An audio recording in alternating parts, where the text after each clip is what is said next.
حضرات، آج ہم آپ کو بتانے جا رہے ہیں حضرت خواجہ غریب نواز چشتی اجمیری کہاں کے آپ رہنے والے تھے، اور آپ کے بیعت کہاں سے ہوئے تھے، اور آپ اجمیر میں کیسے پہنچے، آپ کی پہلی کرامت کون سی تھی۔ تو حضرت ہم آپ کو بتاتے چل رہے ہیں بنا دیر کیے ہوئے۔ تو سنیے، شیخ الاسلام خواجہ غریب نواز چشتی اجمیری۔ اچھا، خواجہ غریب نواز چشتی، خواجہ کے معنی آتے ہیں کہ مسٹر، مطلب اپنے یہاں بولتے ہیں مسٹر جناب، تو یہاں عربی میں بولتے ہیں خواجہ مطلب جناب، حضرت خواجہ غریب نواز چشتی اجمیری۔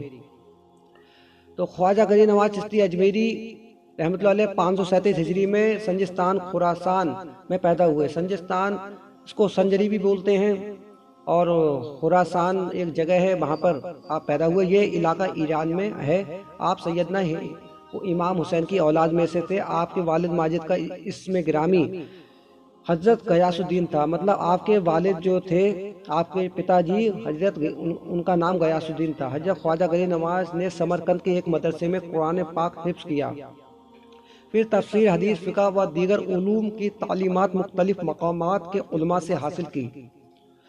اچھا، خلافت و بیعت، علم شریعت کی تکمیل کے بعد، مطلب علم دین سیکھنے کے بعد، آپ شیخ المشائخ حضرت خواجہ عثمان ہارون کی خدمت اقدس میں حاضر ہوئے اور ان کے دست اقدس پر بیعت کی۔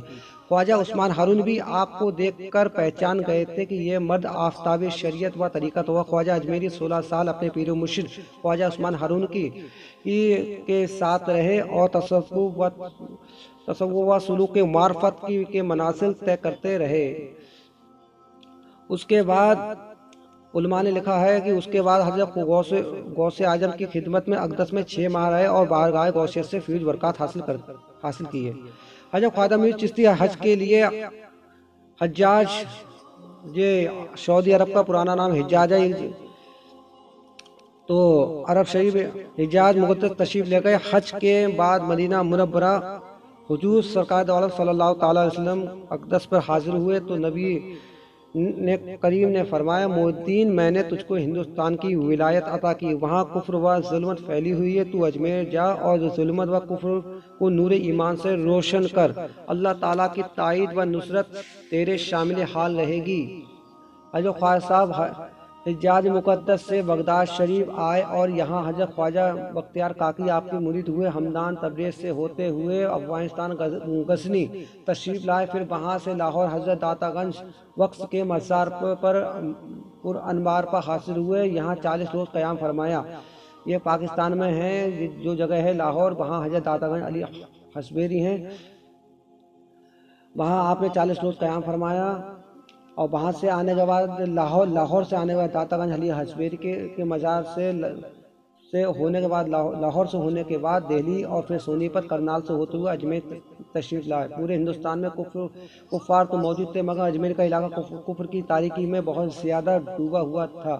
لوگ بتوں، درختوں، جانوروں، گائے، گوبر کو سجدے کیا کرتے تھے۔ کفر کی ظلمت سے یہاں کے لوگوں کے دل زیادہ تاریک تھے۔ یہ لوگ خدا و رسول سے بے خبر تھے، قبلہ کہاں ہے، کعبہ کہاں ہے،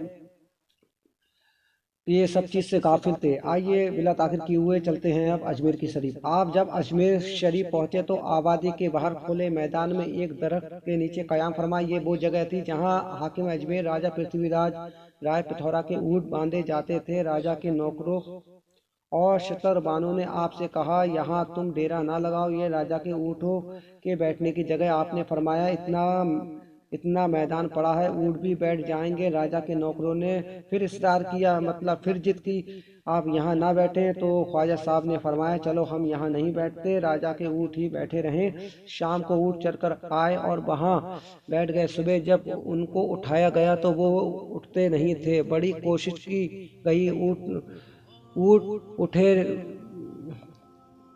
گئی کہ اونٹ اٹھے، مگر اونٹ اٹھنے کا نام نہیں لیتے۔ شتربان سمجھ گئے یہ اس فقیر کی بددعا کا اثر ہے۔ آپ کی خدمت میں شتربان حاضر ہوئے اور معافی مانگی تو آپ نے فرمایا، اٹھ جائیں گے۔ آپ کا یہ فرمانا تھا کہ اونٹ اٹھ کر کھڑے ہو گئے۔ سرزمین اجمیر میں حضرت خواجہ صاحب کی یہ پہلی کرامت تھی۔ آپ کا جہاں قیام تھا اس کے قریب ہی انا ساگر تالاب تھا۔ تالاب کے ارد گرد کفار کے بڑے بڑے مندر تھے، جن میں ہر شب سینکڑوں من تیل